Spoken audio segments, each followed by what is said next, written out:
दोस्तों, आज हम मेमोरी बाजार का दूसरा भाग शुरू करने वाला है। आशा करते हैं कि आप लोगों ने इसका पहला भाग देखा होगा। आरव, कैसे हो तुम? क्या तुमने मुझे नहीं पहचाना? आरव, यह है मेरी बहुत अच्छी दोस्त बीताश्री।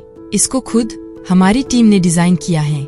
यह हमारी बहुत मदद कर सकती है। वह कैसे? क्या वह द्रक्ष को जानती है? बिल्कुल, बीताश्री द्रक्ष के उन सहयोगी में से है जिन पे वह आँख मूंद करके यकीन करता है। तुम्हारी याददाश्त लौटाने में वह हमें बहुत मदद कर सकती है। लेकिन तुम यह काम कैसी करोगी अगर द्रक्ष को पता लग गया तो? देखो आरव, द्रक्ष ने तुम्हारे साथ जो भी कुछ किया, ऐसा उसने हजारों लोगों के साथ किया है। वह इस तरह से चुराए हुए याददाश्तों को अपने ब्रेन चिप के अंदर स्टोर करके रखता है और उसका इस्तेमाल वह अलग अलग रोबोटों के साथ करता है ताकि पूरा नियंत्रण खुद से कर सके। वह अच्छी तरह से जानता है कि रोबोटों से उसको कुछ भी खतरा नहीं है। लेकिन उसका ब्रेन चिप कहाँ? उसने अपना ब्रेन चिप के अनगिनत कॉपियां अलग अलग जगह छुपा कर रखी हुई हैं। लेकिन मैं एक ऐसी जगह जानती हूँ जहाँ मैंने पहले भी काम किया हुआ है।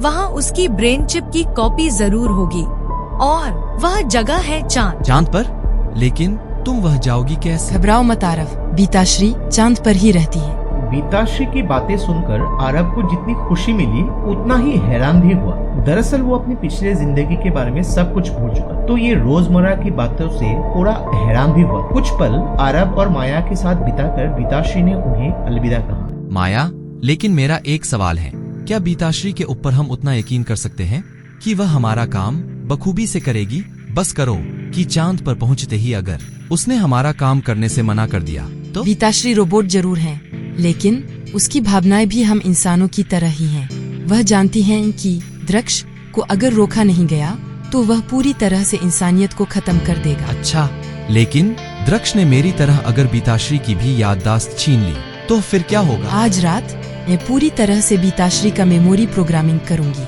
उसके बाद 4 दिनों तक उसका याददाश्त को कोई भी नहीं छीन सकता, लेकिन इसी दौरान ही उसे हमारा काम करना होगा। आरव को उसके घर पर छोड़कर माया तुरंत ही ऑफिस आई और काम पर लग गई। पूरी रात भर बैठकर उसने बीताश्री का मेमोरी रीप्रोग्रामिंग किया ताकि कम से कम 4 दिनों तक कोई भी उसका याददाश्त छीन न सके। माया अच्छे से जानती थी कि बीताश्री को धरती से चांद तक पहुंचने में 3 दिन लग जाएंगे और आखिर के एक दिन में ही उसको अपना पूरा काम खत्म करना होगा, क्योंकि 4 दिनों के बाद चांद में दिन शुरू हो जाएगा और दिन के बाद काम करना बहुत ही ज्यादा मुश्किल हो जाएगा। आरव, तुम घर पर ही हो ना?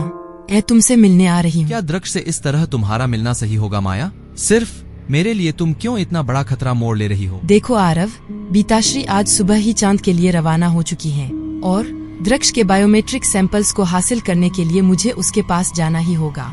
द्रक्ष की सबसे बड़ी कमजोरी का मैं फायदा उठाऊंगी। दरअसल द्रक्ष की एक बहुत ही बड़ी कमजोरी है औरत। आरव बहुत ही भाग्यवान था कि उन दिनों द्रक्ष मुंबई में ही रुका हुआ था। जब माया ने ये बात सुनी तो आरव को अपनी पुरानी जिंदगी लौटाने के लिए वो द्रक्ष के पास जाने के लिए भी तैयार हो गई। अगले दिन शाम को द्रक्ष के आलीशान बंगले पे माया पहुंच गई। कड़ी सिक्योरिटी चेक करने के बाद माया को अंदर जाने का मौका मिला। थोड़ा इंतजार करने के बाद द्रक्ष माया के पास आ पहुंचा। द्रक्ष अक्सर अपने रूप बदलते रहता है, लेकिन उनको देखते ही माया ने फौरन पहचाना। हेलो यमुना, कहिए क्या खिदमत कर सकता हूँ मैं बहुत खुशनसीब हूँ कि आपके साथ एक शाम गुजारने का मौका मिला। बिल्कुल, ये कॉफी भी शायद आपकी रूहों की तरह ही